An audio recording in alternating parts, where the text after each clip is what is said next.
अस्सलाम वालेकुम। जिस मलबे पे बैठा हुआ हूँ, ये एक बच्ची मोमना उसके घर का मलबा है, जो कि 10th क्लास की स्टूडेंट, और साथ वाला घर जो है वो बुरहान का है, जो 9th क्लास का स्टूडेंट। जिस दिन इनका घर गिराया मोमना और बुरहान का, राइट नेक्स्ट डे उनका फेडरल बोर्ड का एग्ज़ाम था, फिजिक्स का पेपर था। क्या उन बच्चों ने क्या उन बच्चों ने पेपर किया होगा, और क्या उन बच्चों की इस घर गिराने से उनकी ज़िंदगी के ऊपर क्या इफ़ेक्ट पड़ा होगा? ये सिर्फ मोमना या बुरहान, सिर्फ इन दो बच्चों का इशू नहीं है। ये उनके कोई स्टैंड अप एग्ज़ाम नहीं थे, ये उनके कोई प्री बोर्ड एग्ज़ाम नहीं थे, ये उनके फेडरल बोर्ड के एग्ज़ाम थे, उनके फाइनल एग्ज़ाम थे।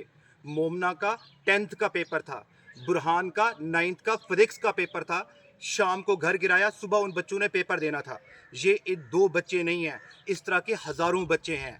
ये सैदपुर, ढेरी, मलडेरी, किला, बरी इमाम, मुस्लिम कॉलोनी, नूरपुर शाह, निडोला, नूरी बाग, मलपुर, हज़ारों बच्चे हैं जिनके फेडरल बोर्ड के एग्ज़ाम्स हो रहे थे, और उन एग्ज़ाम्स के दौरान उन बच्चों के घर गिराए गए।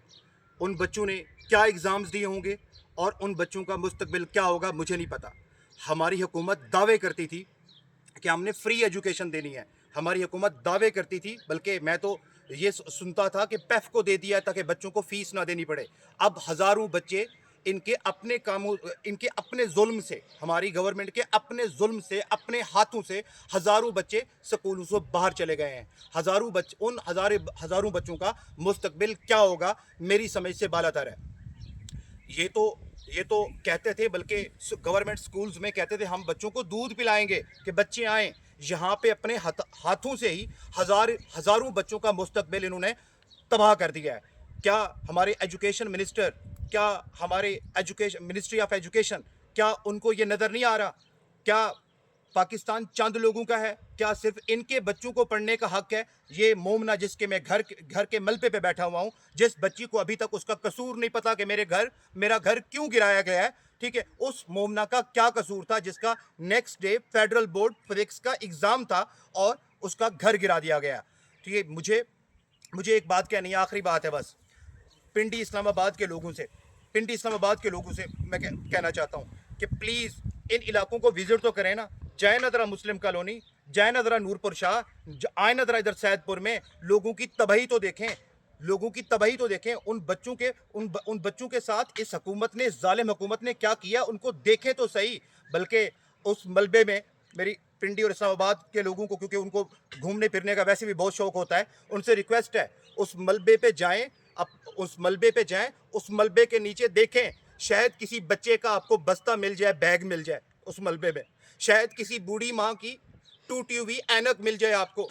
शायद शायद मेरी बहन समन और दूसरी रहीला, जो जिनका बाप नहीं था, जो रो रो के बता रही थी हमारा भाई नहीं है, ठीक है, मैं उनका भाई हूँ, शायद उनका टूटा हुआ जहेज का सामान मिल जाए। पिंडी इस्लामाबाद के लोगों को ये रिक्वेस्ट कर रहा हूँ। और आखिर में गवर्नमेंट से रिक्वेस्ट है, आप लोग बड़े बुलंदो बाला दावे करते हैं एजुकेशन के लिहाज से, फ्री एजुकेशन है, स्कॉलरशिप्स हैं। प्लीज़, ये हज़ारों बच्चे हैं, मलपुर से लेकर निडोला, बरी इमाम, सैदपुर, हज़ारों बच्चे हैं। प्लीज़ इनको इकट्ठा करें, प्लीज़ इनको फैसिलिटेट करें। इनको मुश्किलात आ रही हैं, इनको आगे किस स्कूल में जाएंगे ये? और मेरी लोगों से दरख्वास्त है, ख़ासतौर पे एजुकेशन से रिलेटेड जितने भी लोग हैं, प्लीज़ जहाँ भी ये बच्चे मिले, प्लीज़ इनको फैसिलिटेट करें, इनको एडमिशन दें, प्लीज़ इनके मुस्तकबिल को तबाह होने से बचा लें।